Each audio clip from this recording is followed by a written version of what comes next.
this lecture, I will discuss about the interpretation of Michaelis-Menten equation. This is the Michaelis-Menten equation which shows that V0 equal to Vmax multiplied by substrate concentration divided by Km plus S. Km is the Michaelis constant. This is the graph which shows substrate concentration at x-axis and V0, that is the reaction velocity at y-axis.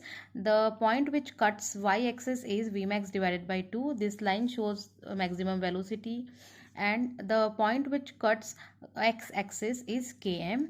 Here, if we will consider for the interpretation as Km equal to the substrate concentration, then according to this, V0 equal to Vmax multiplied by substrate concentration divided by, we will place the value of Km as S, so S plus S, so we will get Vmax divided by 2. That means when the value of Km is equal to S, then the velocity becomes half the maximum velocity. When the Michaelis constant is equal to the substrate concentration, the rate of enzyme catalyzed reaction is exactly the half of the maximum velocity. Therefore, the value for the Km or the unit of Km is same as that of the substrate. That is, it is the unit of Km is also in molarity. Now, the Km value is depend upon the type of the enzyme, substrate, as well as the environment and condition like the pH and the temperature. Now, we will see the meaning or the physiological significance of the Km.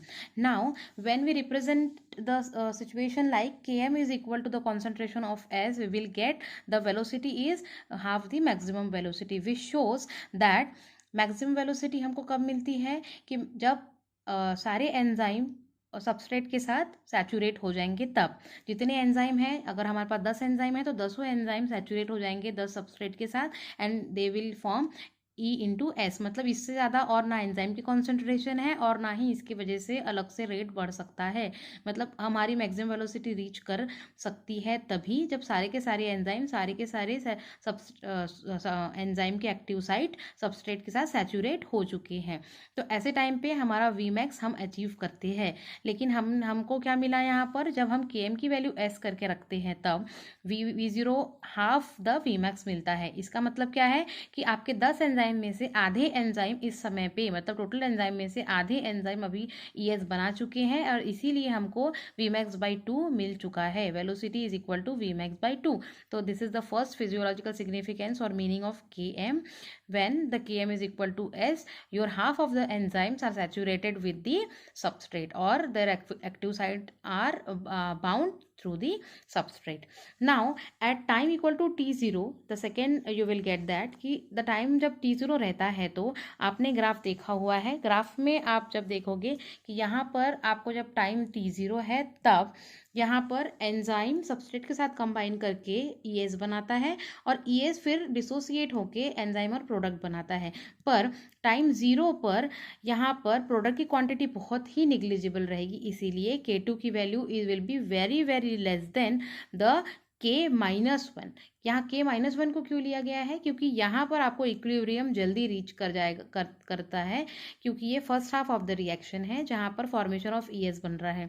ES दो तरीके से dissociate होता है, आगे की तरफ और पीछे की तरफ। क्योंकि टाइम 0 है, 0 टाइम इंटरवल पे आपका प्रोडक्ट क्वांटिटी बहुत ही निग्लिजिबल रहेगा as compared to the enzyme and substrate concentration. तो यहाँ और यहाँ मतलब forward reaction as well as backward reaction in the first half of the reaction ये ज़्यादा तेजी से चलते रहेगा, फास्टर होते रहेगा as compared to the production of the product, and therefore K2 is very very less than K-1। Therefore आपने देखा था Michaelis-Menten इक्वेशन में कि Km की value is represented by K-1 + 2, that means the rate of dissociation of ES divided by rate of formation of ES। तो यहाँ पे K2 की वैल्यू निग्लिजिबल होने की वजह से, बहुत कम होने की वजह से हम यहाँ इसको निग्लेक्ट कर सकते हैं और फिर Km will be almost equal to K-1 divided by Kn। मतलब Km क्या डिस्क्राइब कर रहा है यहाँ पर T0 पर कि equilibrium dissociation constant of dissociation of ES complex back to E and S। मतलब इस टाइम पर इक्विलिब्रियम में डिसोसिएशन हो रहा है ES का E प्लस S में एट टाइम 0 एट इक्विलिब्रियम। इसके बाद हम देखेंगे कि जब टाइम T0 रहेगा तब आप जब देखेंगे यहाँ पे ग्राफ में आप देख सकते हैं कि जब टाइम t0 है यहाँ पर सबस्ट्रेट की कॉन्सेंट्रेशन बहुत ज़्यादा कम है। डेफिनेटली ये आगे आगे जब ग्राफ जाता जाएगा तो सबस्ट्रेट की कॉन्सेंट्रेशन बढ़ती जाएगी एंड इसीलिए इस जगह पे इस पॉइंट पे सबस्ट्रेट की कॉन्सेंट्रेशन बहुत कम है एज कम्पेयर टू Km। यहाँ पे Km ज़्यादा है as compared to substrate and when the Km is very very high then as compared to substrate at t0 at the beginning of the reaction Km plus S की जगह हम S का quantity negligible होने की वजह से इसको Km consider कर सकते हैं और इसीलिए यहाँ Km प्लस S की जगह हम S को हटा के यहाँ पे क्या लिखेंगे Km।